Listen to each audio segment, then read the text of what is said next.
Welcome back to my channel exploring with Pinky. Old Sikkim সফরের পথে আমরা যাত্রা শুরু করেছিলাম সেলেরিগাঁও দিয়ে।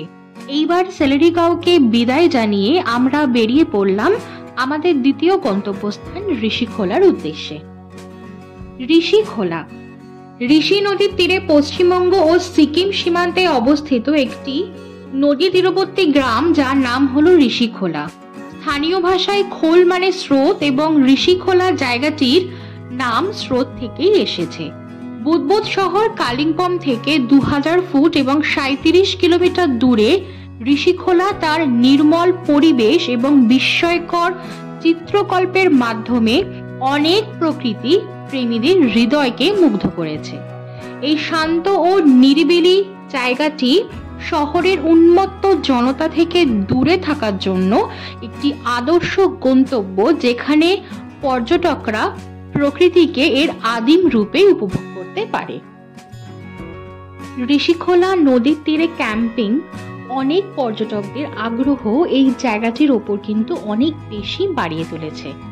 ঋষিখোলায় এমন অনেক কিছু অ্যাক্টিভিটিস রয়েছে যা পর্যটকদের ঋষিখোলা পরিদর্শন করার সময় ছোট ফরেস্ট ট্রেক, রক ক্লাইম্বিং আরো অনেক কিছুতে অংশ নিতে পারে। ঋষিখোলার পরিবেশ হিমালয় অঞ্চলের পরিযায়ী পাখিদের আবাসনের জন্য একটি আদর্শ পরিবেশ তৈরি করে। ঋষিখোলাতে গিয়ে আমরা প্রকৃতি হোমস্টেতে একটা রাত ছিলাম। দুপুরে ডিম, ভাত, সবজি, পাঁপড় আর সন্ধ্যাবেলাতে তারা গরম গরম আলুর পকোড়া, কফি এবং রাতে ভাত বা রুটি সাথে চিকেন, সবজি, ডাল এবং ব্রেকফাস্টে রুটি বা পরোটা বা পুরি আর সবজি। এই ছিল এই হোমস্টের খাবার। এই গ্রামে থাকার জন্য বেশ কিছু রিসর্ট বা হোমস্টে রয়েছে। ঋষি নদীর তীরে অবস্থিত এই হোমস্টে বা রিসর্টগুলোতে পর্যটকদের জন্য রয়েছে নানান রকমের সুযোগ সুবিধা।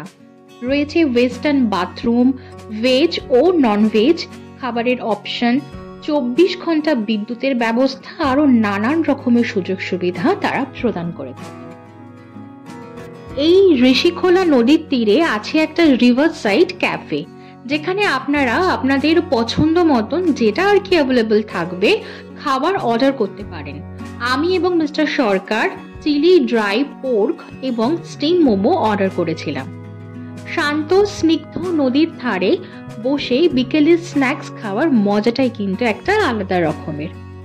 ভিডিওটি সম্পূর্ণ দেখার আপনাদেরকে অনুরোধ রইল, এবং এই ভিডিওটি যদি আপনাদের এক ফোঁটাও ভালো লেগে থাকে তাহলে কিন্তু লাইক, শেয়ার অ্যান্ড সাবস্ক্রাইব করতে ভুলবেন না। ভালো থাকবেন, বাই।